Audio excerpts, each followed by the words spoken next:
جو ملک ہے اس ملک کی زبان میں آپ کو تورات و انجیل بائبل وغیرہ مل جائے گی، مگر قرآن پاک کی یہ شان ہے کہ مشرق میں جائیں، مغرب میں جائیں، جنوب میں جائیں، شمال میں جائیں، دنیا کے جس خطے میں بھی جائیں، آپ کو قرآن پاک صرف عربی کے اندر ملے گا، اس لیے کہ اس کی زبان اللہ نے صرف عربی ہی رکھی ہے۔ ایسا کیوں کیا گیا؟ کیا قرآن صرف عربیوں کے لیے نازل کیا گیا تھا کہ اس کی زبان صرف عربی رکھی گئی ہے؟ نہیں، اس کے اندر حکمت یہ تھی کہ اگر قرآن کی زبان ایک نہ رکھی جاتی تو اس کا بھی وہی حشر ہو جاتا جو کہ تورات و انجیل کا ہو گیا، کہ وہ جس زبان میں نازل کی گئی تھی۔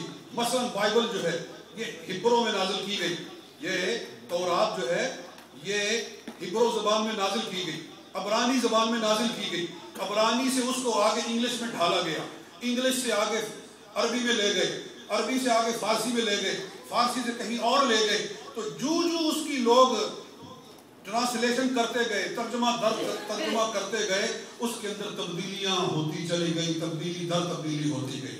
آپ نے ترجمہ کیا اپنے خیال سے کیا، پھر ترجمے کا ترجمہ ہوتا چلا گیا، جو اس کی ٹرانسلیشن بڑھتی گئی، اس کی زبانیں بدلتی گئی، اس کے مفہوم کو بھی بدل دیا گیا، اور کچھ بھی نہ یاد رہا کہ اللہ نے کیا اتارا تھا اور اب کیا پڑھا جا رہا ہے۔ لیکن جب قرآن کی باری آئی، اللہ تعالیٰ نے فرمایا یہ میں نے اپنے محبوب پر نازل فرمایا ہے، وہ ہم نے موسیٰ علیہ السلام پر اتاری، وہ کتابیں ان میں سے کوئی ہم نے عیسیٰ علیہ السلام پر اتاری، کوئی صحیفہ کسی نبی پر اتارا، وہ نبی تھے، یہ نبی بھی ہے اور میرا محبوب بھی ہے، اس کی زبان سے نکلے ہوئے کلام کو ہم بچانے والے ہیں۔ فرمایا اس کا وہ حشر نہیں کرنے دیں گے جو پہلی کتابوں کا ہوا تھا کہ ترجمہ در ترجمہ کرتے کرتے اس کا تیا پانچا کر کے رکھ دیا گیا۔ قرآن جس زبان میں نازل ہوا ہے صدیاں گزر جائیں گی، نہ اس کی زیر بدلے گی نہ اس کی پیش بدلے گی۔ اس لیے کہتے ہیں کہ زمین بدلے زمان بدلے قرآن نہ بدلا جائے گا، اللہ اور اس کے پیغمبر کا فرمان نہ بدلا جائے گا۔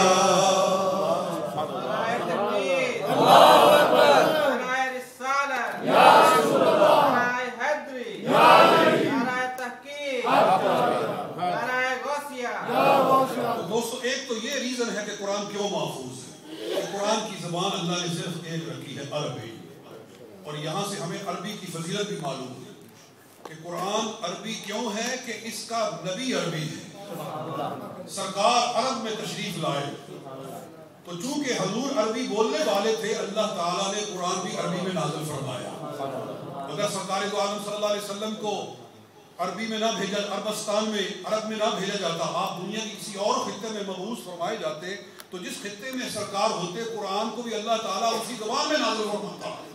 اگر سرکار ہندوستان میں آئے ہوتے تو اس زمانے میں جو زبان بولی جاتی تھی اسی زبان میں قرآن اتارا جاتا، مگر اللہ تعالیٰ نے عرب کو اپنے محبوب کے لیے منتخب فرمایا، سرزمین عرب کو چنا، منتخب فرمایا۔ کیوں منتخب فرمایا؟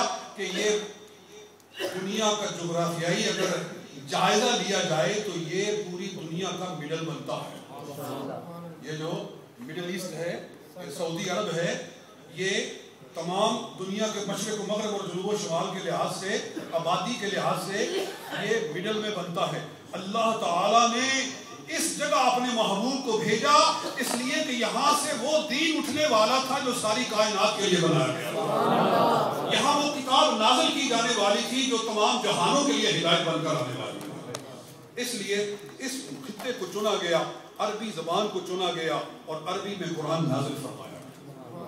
تو ایک تو یہ ریزن ہے، اور دوسرا ریزن اللہ نے قرآن کو کیسے محفوظ کیا ہے، عربی کے ذریعے محفوظ کیا ہے، اور دوسرا یہ کہ قرآن کا یاد کرنا آسان کر دیا ہے، قرآن کا یاد کرنا آسان کر دیا ہے۔ دنیا کی کوئی کتاب اس طرح یاد نہیں کی جا سکتی جس طرح قرآن کو یاد کیا جا سکتا ہے۔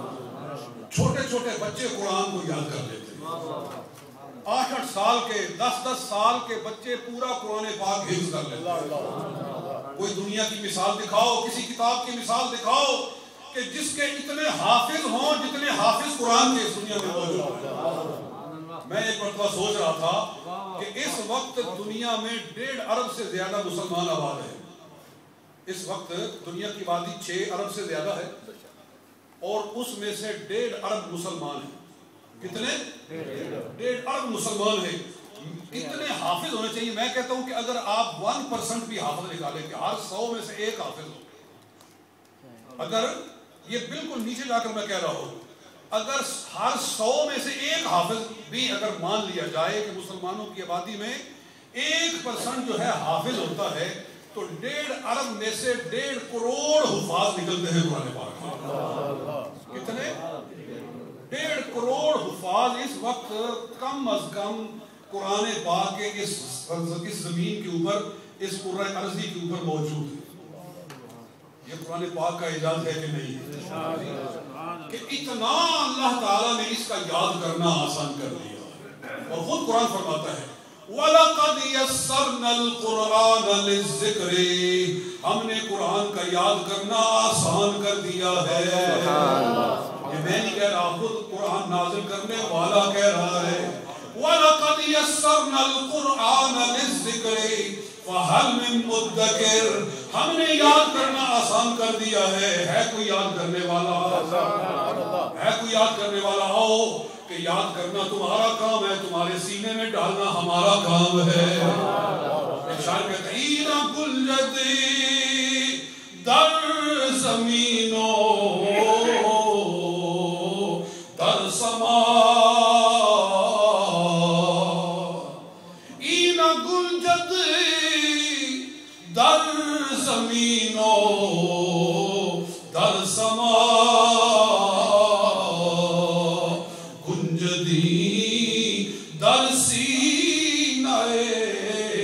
اطفال کہتے ہیں کہ یہ قرآن اگر نہ سمانے پہ آئے تو زمین و آسمان میں نہیں سما سکتا، اور سمانے پہ آئے تو بچوں کے سینوں میں سما جاتا ہے۔ سمانے پہ آئے تو بچوں کے سینوں میں چلا جاتا ہے۔ کوئی دنیا کی مثال ایسی نہیں پیش کی جاتی کسی کتاب کی کہ جس کو اس طرح یاد کرنا آسان ہو جیسے اللہ نے قرآن کا یاد کرنا آسان کرنا۔ اور میں جب یہ بات کرتا ہوں تو میں اللہ کے شکرانے کے طور پر یہ بات کہتا ہوں کہ الحمدللہ ہمارے اپنے خاندان، خود ہمارے صرف ہمارا خاندان یعنی میرے دادا کی جو اولاد ہے اس میں اس وقت 36 سے زیادہ حفاظ موجود ہیں۔ 36 سے زیادہ قرآن کے حافظ صرف ہمارے ایک خاندان کے، اور ساتھ حافظی قاری ہیں سارے، قرآن کو قرات کے ساتھ پڑھنے والے۔ الحمدللہ آپ کے ہاں اس صاحبزادہ نے قرآن سنا، اس سے چھوٹا جس نے ابھی انگلش میں تقریر کی ہے یہ ہر سال یہاں ہمارے مانچسٹر میں سناتا ہے، میں اس کا سنتا ہوں۔ پہلے میں سناتا تھا، میں نے الحمدللہ 36 مصلے سنائے، 36 یا مجھے پوری طرح یاد نہیں ہے، میری تقریباً 35-36 مصلے میں نے خود سنائے۔ میں نے بتایا میں 13 سال کا تھا تو میں نے قرآن پاک سنانا شروع کیا اور میں بوڑھا ہو گیا، میں سناتا ہی چلا گیا، ہر سال سناتا۔ میں 50 سے اوپر کا ہوں لیکن الحمدللہ ہر سال قرآن سنایا۔